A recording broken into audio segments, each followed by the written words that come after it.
untung memiliki emas hiasan 24K. Tuan-puan, seperti yang tuan-puan tahu, emas hiasan 916 dia mempunyai elemen-elemen lain untuk dijadikan emas hiasan seperti logam yang tertentu.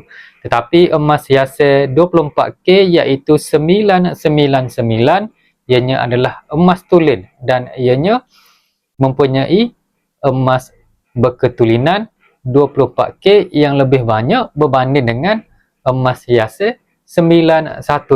Jadi tuan-puan mendapat keuntungan yang lebih apabila tuan-puan jual kelak kerana ketulinan emas lebih banyak di dalam emas hiasan 24K yang tuan-puan miliki. Jadi tuan-puan, daripada memiliki emas hiasan 916 adalah lebih baik tuan-puan memiliki emas hiasan 24K.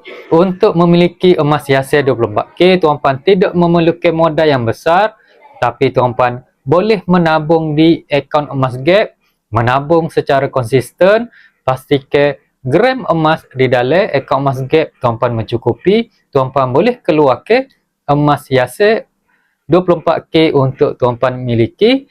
Tuan-puan, untuk bimbingan tuan-puan boleh like video saya ini, follow saya, rujuk di profil saya, buat pendaftaran. Selesai pendaftaran, saya akan hubungi tuan-puan untuk bimbingan ilmu emas dan juga tunjuk ajar bagaimana memiliki emas hiasan 24K. Assalamualaikum.